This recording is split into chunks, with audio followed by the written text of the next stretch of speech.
Have you ever heard of a man who carried the wounds of Jesus for 50 years, who could be in two places at once, and who revealed the secrets of people's hearts? This is not a legend. This is the true story of Padre Pio, the humble friar who became one of the most extraordinary saints in history. Padre Pio was born Francesco Forgione in 1887 in Pietrelcina, a small village in southern Italy.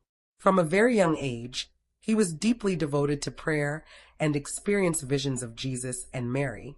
His family was poor, but rich in faith, and Francesco felt a strong call to the priesthood. At just 15 years old, he entered the Capuchin friars and took the name Pio. He would later say, "I only want to be a poor friar who prays." From his youth, Padre Pio battled mysterious illnesses and spiritual attacks. Doctors could not explain the sudden fevers, pains, and even wounds that appeared on his body. Yet through every trial, he offered his suffering to God. After his ordination in 1910, his life took a dramatic turn.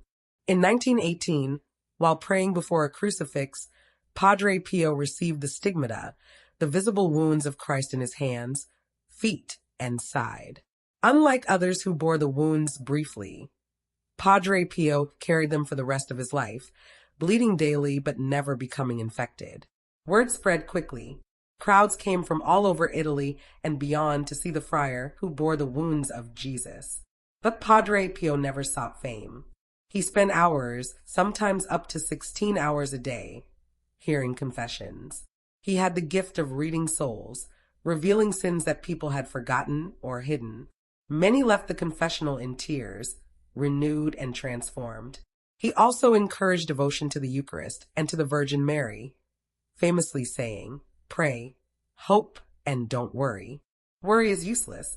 God is merciful and will hear your prayer." Beyond the stigmata, Padre Pio was known for incredible spiritual gifts. He was seen in two places at once by location. Soldiers in World War II claimed Padre Pio appeared in the skies to stop bombs from hitting his monastery. Countless people testified to miraculous healings through his prayers. Others spoke of the sweet fragrance of roses and violets that surrounded him, the odor of sanctity. For many, these signs were proof of God's presence in his life, but not everyone believed. Some accused him of fraud, others of hysteria. Even within the church, he was restricted from public ministry for years. Yet Padre Pio remained obedient, silent, and humble, offering every suffering for souls. His faith never wavered. Padre Pio died on September 23, 1968, with the words Jesus, Mary on his lips. More than 100,000 people attended his funeral. Soon after, miracles multiplied through his intercession. In 2002, Pope John Paul II canonized him as Saint Pius of Pietrelcina. Today, millions visit his shrine, pray his novena, and draw strength from his simple but powerful words, pray, hope, and don't worry. Padre Pio's life reminds us that God still works wonders through ordinary people who surrender to him.